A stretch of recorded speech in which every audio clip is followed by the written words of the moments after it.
शरद पवार यांच्या प्रभावाखाली असलेली राष्ट्रवादी काँग्रेस आपल्याकडे वळवण्यात अजितदादा यशस्वी होताना दिसले।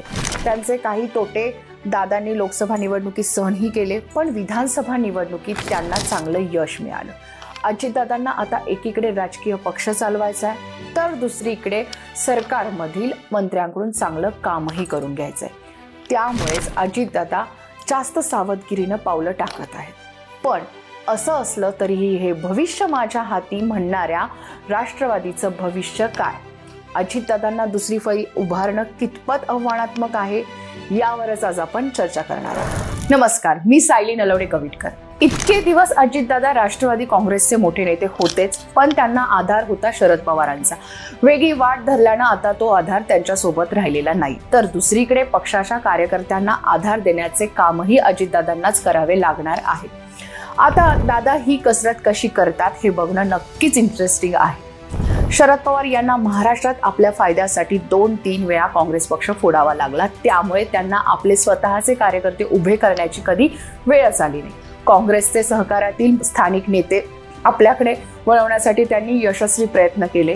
1978 साली पहिल्यांदा मुख्यमंत्री झाल्यानंतर शरद पवारांनी नेत्यांची जुळवाजुळव करायला सुरुवात केली। आता यात त्यावेळी प्रमुख नाव जोडलं गेलं होतं ते म्हणजे राजाराम बापू पाटील यांचं। पण जोपर्यंत विजयसिंह मोहिते पाटील हे सोबत येत नव्हते, तोपर्यंत म्हणजे 1999 पर्यंत शरद पवार यांच्या राष्ट्रवादी काँग्रेस पक्षाची घोषणाही ते स्वतः करू शकले नाही, कारण विजयसिंह मोहिते यांच्यासोबत वसंतदादांना मानणारा मोठा गट होता आणि सहकारातील मोठ्या संस्था या नेत्यांकडेच होत्या। राष्ट्रवादी काँग्रेस पक्ष म्हणजे काय? तर काँग्रेसमधील नाराज आणि शरद पवार यांना मानणाऱ्या मंडळींचा पक्ष असं समीकरण झालं। पण शरद पवारांनी पक्ष चालवण्यासाठी विशेष काळजी घेत दुसरी फळी जोमानं उभी केली। प्रफुल्ल पटेल, अजितदादा, दिलीप वळसे पाटील, बबनराव पाचपुते, छगन भुजबळ, जयंतराव पाटील, आर पाटील, सुनील तटकरे, राजेश टोपे, अनिल देशमुख ही सगळी तरुण मंडळी पवारांनी आपल्याकडे जोडून घेतली। धनंजय मुंडे हे जरा अलीकडच्या काळातील नवीन नाव। प्रत्येक जिल्ह्यातील प्रमुख नेता हा आपल्या सोबतच कसा राहील याची काळजी शरद पवारांनी घेतली। या सगळ्यांना महत्त्वाची संधी दिली, नेतृत्वाची संधी दिली, ताकदही दिली आणि रसदही पुरवली। आणि सोबतीला मंत्रिपदाची साथ मिळाल्याने ही मंडळी मातब्बर होत गेली आणि त्याचा परिणाम असा झाला की राष्ट्रवादी भक्कम झाली। पण अजितदादांच्या बंडाईनंतर पार्टी फुटली। यातील काही शरद पवारांसोबत राहिले, तर काहींनी अजितदादांसोबत सत्तेची चव चाखणं पसंत केली।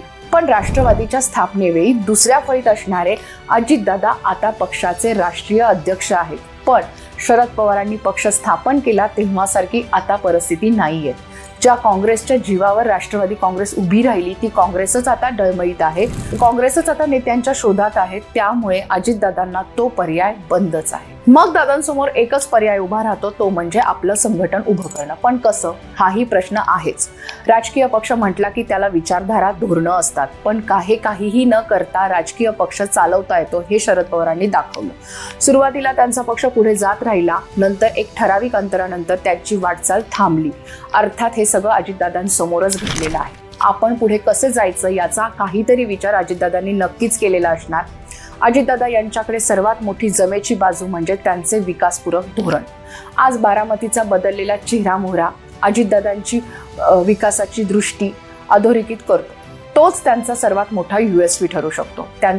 याचा उपयोग संघटना बांधून नवे नेतृत्व उभे करण्यासाठीही करता येऊ शकतो। अजितदादांना महाराष्ट्राची चांगली माहिती आहे, गावोगाव ते आजही फिरतात, त्यांना स्थानिक लोकांचीही चांगली माहिती असणार। प्रशासनावर त्यांची चांगली पकड आहे। त्यात देवेंद्र फडणवीस यांच्यासोबत ते काम करत असल्यानं नव्या पिढीला नेमकं काय हवं आहे हे त्यांना शिकायला मिळत आहे। त्यामुळे अजितदादांना संधी आहे त्यांचा पक्ष महाराष्ट्रात पुन्हा उभा करण्याची। ही संधी दादा साधणार का आणि साधलीच तर ती कशी, याचं उत्तर मिळण्यासाठी काही काळ प्रतीक्षा करावी लागणार।